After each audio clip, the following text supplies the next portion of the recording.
You are listening to Meet the Thriller Author, the podcast where I interview writers of mysteries, thrillers, and suspense books. I am your host, Alan Peterson, and this is episode number 112. In this episode of the podcast, we'll be meeting Thomas O'Callaghan, an author whose work has been translated for publication in Germany, Slovakia, Indonesia, the Czech Republic, China, and Italy. He's an internationally acclaimed author and a member of the Mystery Writers of America and the International Writers Association. Thomas O'Callaghan is a native of New York City and a graduate of Richmond College. He currently resides with his wife near the Atlantic Ocean in Belle Harbor, New York. His debut novel, Bone Thief, introduced NYPD Homicide Commander Lieutenant John W. Driscoll. The third book in that series, No One Will Hear You Scream, was released by Wild Blue Press on June 16, 2020. So we'll talk to Thomas about his work and a whole lot more. So stay tuned for the interview coming right up. As a reminder, please rate and review this podcast wherever it is that you're listening to this. If you haven't subscribed, please do so. It helps me with visibility and getting the word out on this podcast. So I would appreciate it. And for show notes, more information, and to access 100 plus interviews that I've done so far on this podcast, please visit the website at thrillerauthors.com. Here's my interview with Thomas O'Callaghan. Hi, everybody. This is Alan with Meet the Thriller Author. And on the phone, I have Thomas O'Callaghan. So I'm happy to have him on the podcast today to talk about his career and his books. How are you doing this morning, Thomas? I'm doing well, sir. Thank you. Thank you for calling. Yeah, I was checking your website, just doing a little research before the interview, and I saw you had an essay about your journey. So we would definitely want to talk about that. And I thought it was really cool, too, that you were inspired by Helter Skelter. That was a book, one of the first books that I read that my dad had when I was a kid, and that really got me interested in true crime and crime fiction. So I thought that was a cool connection we have. But can you tell the listeners about your background and about that crazy journey to getting published? Yeah, I will, Alan. Thank you. I had never written much other than essays in college, and I never thought of being a writer. But the insurance company I was working for opted for a new way of paying their sales agents. I was a sales agent for an insurance company for 22 years, and I was doing well, but the option was for me to become a franchise, and I decided I didn't want to do that. So they gave me sort of a golden parachute, and I was left with a lot of time on my hands, and good friends suggested I pick up a hobby. And after taking my 35 millimeter camera out and snapping some shots around Prospect Park in Brooklyn, where I lived, and then spending a little bit of time down at HB Studios to reconnect with an acting career that I had fiddled with, if you will, back in college days. I turned to writing. I had read a few books, mostly in the mystery genre, and as you pointed out, I was inspired by Helter Skelter. I found the vivid imagery in there, and just the pace of the book and the details, as pointed out in the book, so engaging that, as the adage says, I picked it up and I couldn't put it down. And although I read that back in 1978, I picked up the pen 20 years later, and inspired by that book, and inspired by the writings of Ed McBain and Michael Connelly and Jeffrey Deaver and Dean Koontz and Stephen King, I began a journey of writing. I never thought it would take off, but eventually it did. I'm glad it did. Yeah, so better late than never, right? That's right. Yeah, it proves that there's life after the business industry, and I'm enjoying it. So, can you tell us about your series, about your latest book? You have 3 books out in this series, correct? Correct. Yes, I do. They feature a homicide commander, a fictional homicide commander by the name of John W. Driscoll. He's a fiction of my imagination, but he comes to life on the pages of 3 books. The first one being Bone Thief, which was published some time ago in 2006 and republished again in 2020 by Wild Blue Press. Bone Thief is the story of a serial killer who, as the title depicts, is a fan of bones. He's got this he's got this thing in him that drives him to pursue women and devoid them of their bones. It's brutal, but it flows well. I wouldn't exactly call it horror. It sort of skirts the horror genre, but I keep it in a thriller mode as it's basically feasible, ghastly, but feasible. After putting the pen down on that book, I picked up the pen again and I began writing the second in this series called The Screaming Room, which features two teen serial killers who have a passion. And since they were brutalized as children, they're taking their vengeance out on individuals across New York City. The twist in that one is that although they're fraternal twins, they have a matching DNA because the young girl she was born with what is called the Turner syndrome.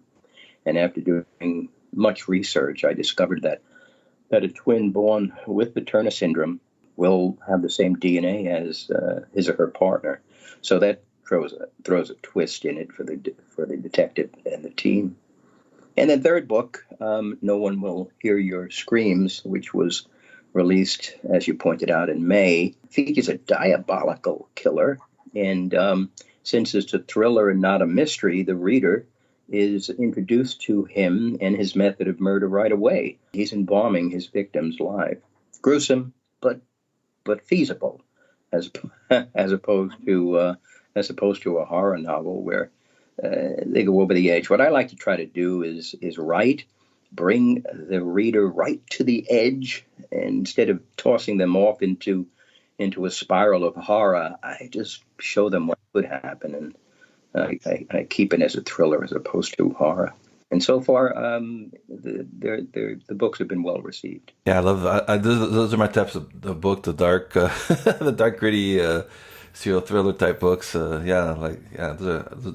think the fact that it's more plausible makes it a little more frightening than than a straight up horror.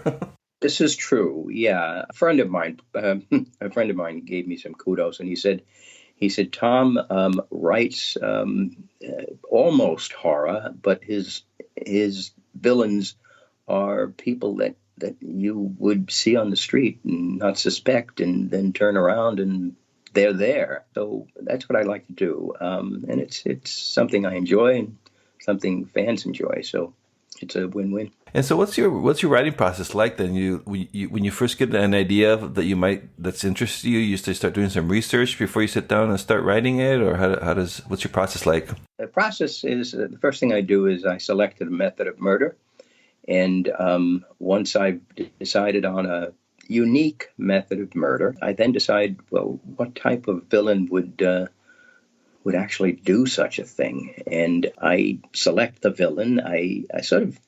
The way I do it, I select an actor, whether it be an actor from the past or a current day actor who would portray such a villain. And in my head, with this actor sort of being my reference, I then create this character and begin the story of his assault on New York City. They're all set in New York City. And after that begins, I'll introduce Homicide Commander John W. Driscoll and his team, and then the race is on. Again, as I pointed out before, in a thriller, everyone knows, the reader knows in any case, from the start who the killer is and what he or she is doing. And it's just a matter of time to see if and how he's going to be caught. And when I think of other characters in the book, I also think of actors who would portray them. When I began to write about John W. Driscoll, I had the actor Brian Dennehy in mind. I thought he would have made the perfect John Driscoll. In fact, I met him after a show on Broadway once, and I proposed that to him, and he smiled, and he said, well, get in touch with my people, and we'll see, but it never came to be. And that's how that works. for me in any case. Yeah. Brian Denny was one of my favorite actors as well. But yeah, that's the same thing with me. I always have an actor in my mind when I'm writing it, and I think it helps. It helps the process along a little bit.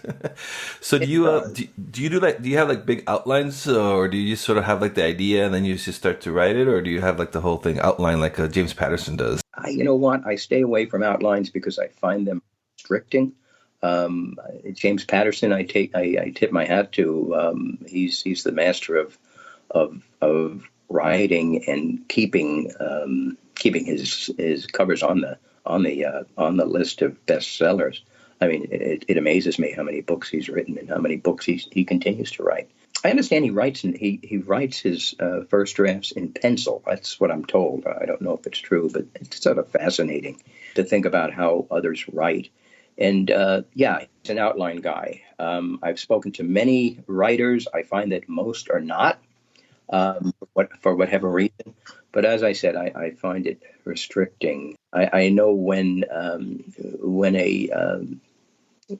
my editor asks for a synopsis of the next book, it sort of drives me up a wall because I'll send in the synopsis and then I feel I'm restricted by it. But after a while, I'm able to convince the editor that we're going to stray a little bit from what I had proposed. So the short answer is I'm not an outline kind of guy. I start with one particular murder, and I go from there, and thoughts fill my head. I'm a writer who has the book inside his head 24/7. Sometimes I'll dream of some of the scenes, and it's always going on because for me, there are instances in life that just occur that will sort of hit a chord with me, and I say, "Wow, I could use that in the book." Or it could be a scent. It could be just the way someone's walking. It could be the way someone speaks. I remember one time I was so fascinated with the sound of spoken French. And there was a scene in Bone Thief where I introduced John Driscoll in a dream. Not in a dream, actually. It was in a phone call he received in the middle of the night, which woke him. And it was a wrong number from someone calling from Paris. But he got into a conversation with this woman with a French accent. And I recall being in Manhattan. I lived about 20 miles from Manhattan in a beach community. And I was traveling into Manhattan, and I was walking up Fifth Avenue in a crowd in the middle of the day. And you walk from traffic light to traffic light as on the sidewalk, and you sort of stop and as the group stops. And next to me were these two women speaking in French. And I was so fascinated by the conversation. I had no idea what they were saying, but just the flow, just the sound in Manhattan, it was beautiful. I actually walked 4 blocks beyond my destination, not realizing, of course, that I had, only because I was so entranced by the conversation, which I didn't understand, but I just enjoyed the flow. So it's sort of things like that sort of stimulate my writing. I can recall one time I was suffering from writer's block when I was writing Bone Thief, and I couldn't shake it. It was about 10 days, and I couldn't write anything.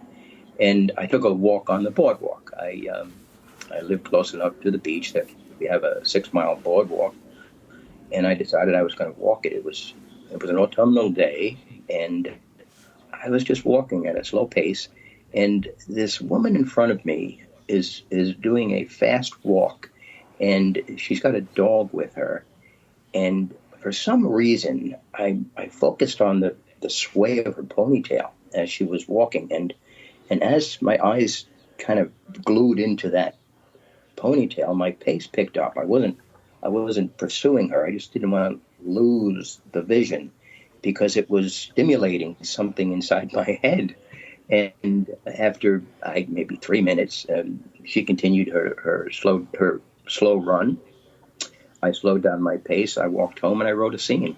based on a walk on a boardwalk in a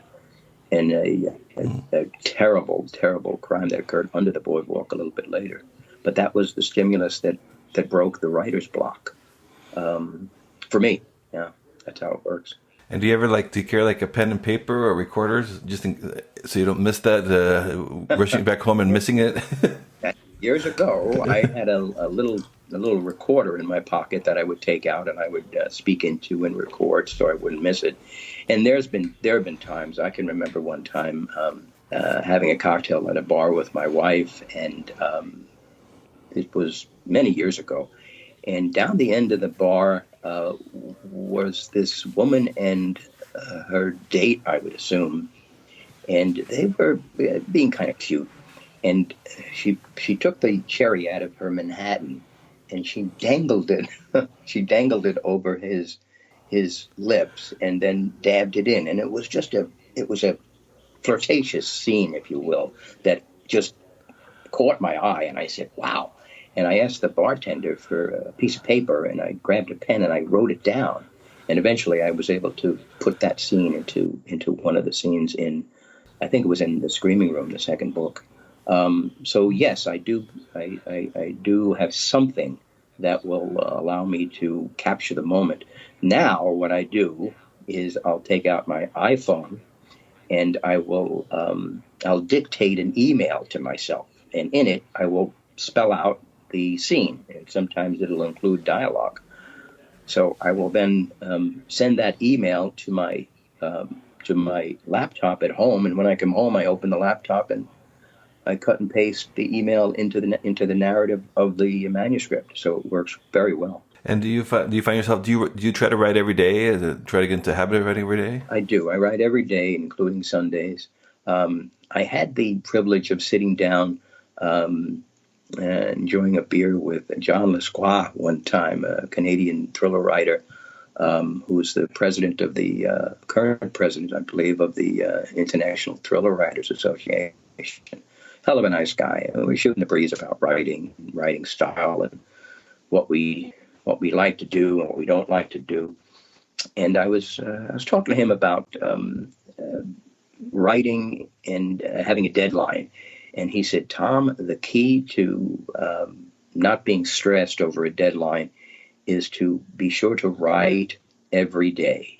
Because if you write every day and produce at least one page a day, in a year, you'll have 365 pages, which is pretty close to what they're looking for in terms of a novel, which is about 400 pages. So that was his advice. Write every day and you'll have a book a year. And he was so right.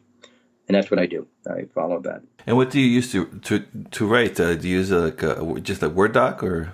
Yeah, it's a simple Word document on a laptop, and I peck away on that. Perhaps I'll put out sometimes 4 or 5 pages a day. I'll go over. I spend the day working on what I've written until I get it to maybe 4th or 5th draft. I found over the years that writers write, rewriters get published. So, yeah, it's important to get out, in raw form, what you have inside your head, and pay no attention to punctuation or even spelling or any sort of grammar. Just get it out, sort of like write drunk, if you will. And then go in and edit that, but edit it sober and correct all the grammatical errors and put in the punctuation and get the flow going. And so I write every day, and I go from first draft to maybe 4th draft as I write it. And have you found now, with all the craziness in the world with the pandemic, has that affected or changed anything in your process? Yeah. It has to some degree. I haven't introduced. It has to some degree, in that I'm aware of it, but I wouldn't say it's been in any of the narrative just yet. I don't know when this is going to end. I don't know when this will be every writer's manta that he or she will put in there. And what I'm writing now, which is the fourth in the Driscoll series, which will actually be my fifth book. It involves the title is Pen Pals, but it's not what most people will think when they hear the title. A pen pal that you might have had as a child. This is a story about an individual who had a tough upbringing, and he finds himself enamored with female inmates who post their profiles on various websites, some of them sounding like gals behind bars. These are women who have a short amount of time left on their stay in jail, and they're looking to come out and meet someone. It's sort of a meet and greet online, and he's enamored by this way of meeting women who then will become his victims, because he's got a thing about a happening in his life many years ago that involved the incarceration of his mother. So it's will there be any social distancing in that? I'm not sure. I don't know. Maybe. But right now, I'm only about 4 chapters into it. I haven't introduced any social distancing. I might. But keep in mind, or I do in any case, that the type of heinous killers that I'm writing about, they work in the shadows. So there's not too many instances where he or she would be out and about in a crowd where social distancing would come in. He distances himself from his prey until he's ready to strike. So I guess that's a little bit of social distancing. Yeah, it's funny that you mentioned that too, because just yesterday we had a friend who, after a hard day of work, likes to relax by watching kind of like reality TV, and she was into Love After Lockup. And same thing, the inmates are writing pen pals, and then after they get out of jail, they meet their pen pal. There you go. It's out there. I mean, I came across it. I don't know. Someone may have pointed it out to me, but it's like that's a thing. And I said, "Wow, what a great theme for a book." So that's when I started writing. Do you ever find like we talked about the books that influence you? Do you ever see like pop culture or films or television influence your writing as well? Yeah. So there are many TV shows that influence my writing. I would say CSI, any of the CSIs generate thought. And why can't I think? I'm running a Criminal Minds. That's the one that probably influences my writing the most. Oddly enough, when I come up with a method of murder, I go back into the annals of all of the Criminal Minds stories that have been told. It's now off the air, just to make sure that it hasn't been done before. Because you as a writer, you want to come out with something unique. You don't want someone to say, they did that on Criminal Minds, or they did that years ago in such and such a movie. So the whole behavioral science and that the study of what drives a killer to do what he or she does is fascinating, and and the way they portray it in Criminal Minds is right on the money. So I'm influenced by that. Look at Thomas Harris when he wrote Silence of the Lambs. He based it on the study of the criminal behavior through the voice of Hannibal Lecter. I mean, you ask a group of 10 people who the murderer was in in Silence of the Lambs, 3 people will probably tell you Hannibal Lecter, when in fact Hannibal Lecter was incarcerated, and he was giving the details to Clarice from the FBI about this killer that they had named Buffalo Bill, I think, and his name was actually James Gum. Odd name, his name. So not many people will know the name, and some won't even remember that he was the actual guy. You know who played the part? You remember who played the part? Yes, of James Gummy, Ted Levine. Yeah, that's one of my favorite movies. So yeah. He played that part. He's now known for his portrayal of a New York City policeman in the series The Alienist. I don't know if you caught that. Oh no, I've heard good things about it. Oh, it's fascinating. It's set in 1890 New York City, and of course it's based on The Alienist by Caleb Carr, I think the name is the title, the author. Yeah.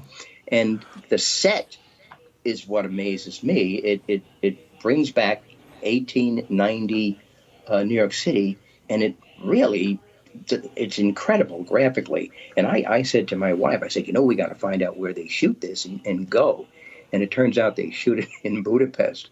So, oh really? yeah. But they do such a wonderful job. If you're a fan of Ted Levine, you really want to see him in this one.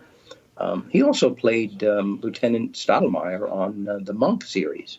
Yes, that's the one I remember. Yeah. And I could never get the James Gum out of my mind, but yes.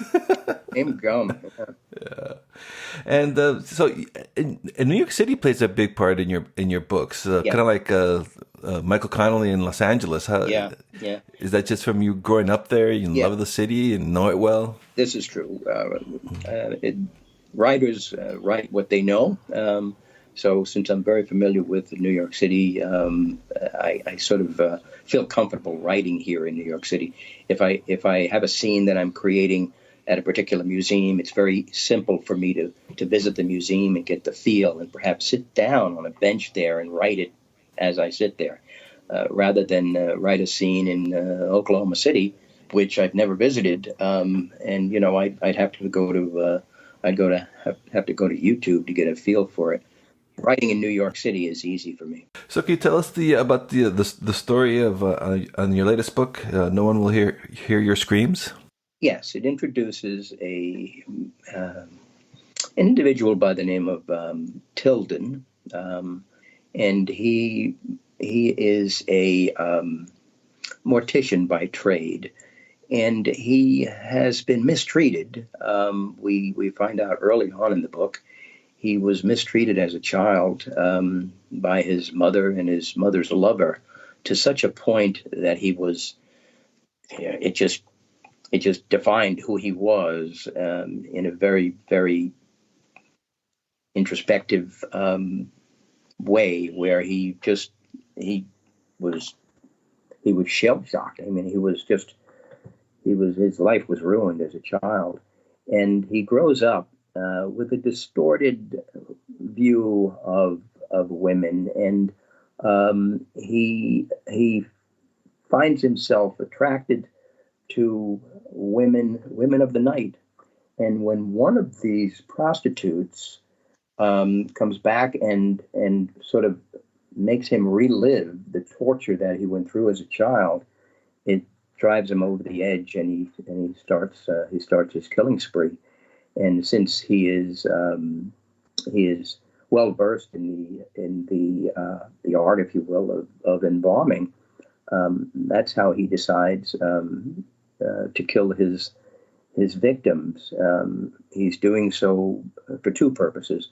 One, to cleanse them of their sins and his warped way of thinking, and 2, to erase them from the face of the earth. The fact that they're dying, well, that doesn't really come into play for him. He just wants them gone, and he wants them cleansed. And of course, he's psychotic, but that's who he is. And that's the theme throughout the book. and we introduce John W. Driscoll and his team of Margaret Elegante and Cedric Tomlinson. Each one has their own baggage. Driscoll had, we find out in Bone Thief in book 1, that he lost his 14-year-old daughter to a drunk driver in an accident, which also threw his wife of many years into a irreversible coma, which she never recovered from. So he's got a lot of baggage. And Cedric Tomlinson is his favorite thing to do at night is to grab a bottle and get drunk. So he's battling booze throughout the 3 books. And Margaret Elegante's got a past as well. So everyone in the book is sort of painted with a big brush, and they have their individual characteristics that make them unique, and they then meet on this stage, which is the narrative of the book, and it plays out. And I think it works pretty well. My readers like it. And I've got fans of Driscoll, so it's kind of cool. Yeah, that's cool. Yeah, that's the most important part. If readers are liking the book, so yeah. And this is a series, but each story is a standalone story, right? And within the Correct. series, yeah. Each one could be read read as a standalone. Mm-hmm. Many people do. And then they'll go back and they say, "Wow, I didn't know there was something before this." But if you wanted to get the introduction of John Driscoll from the start, you'd pick up Bone Thief, and then you'd follow with the Screaming Room, and then you'd go on to No One Will Hear Your Screams, just to get the flow.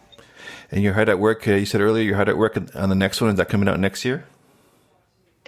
I got a feeling it will probably be out next year. Yeah, the way it's going. Mm-hmm. Yeah, right now the working title is Pen Pals. Mm-hmm. That may not be the released title, but that's the theme. Mm-hmm. It won't stray too far from that. Yeah. All right, Thomas. Well, before I let you go, where can our listeners find you? I'm assuming your website is probably the best place to find you.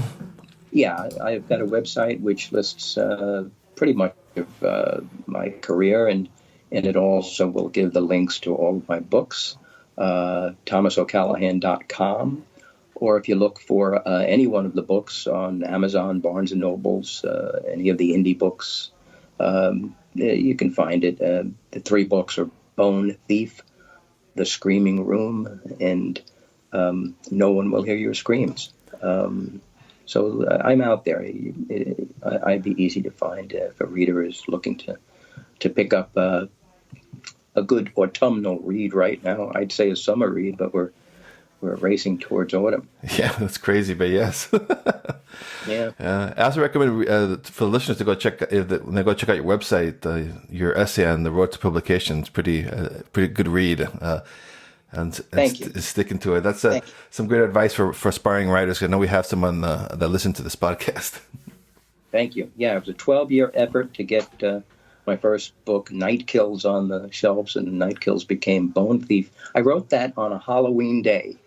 I remember writing it, and every 10 minutes or so, I had to stop to answer the doorbell because some kids were trick-or-treating. But I remember that. I distinctly remember that, and coming back and picking up and picking up where I left off. But yeah, I wrote that. It's a 12-year effort. How to get your book published, and I think it's something to do with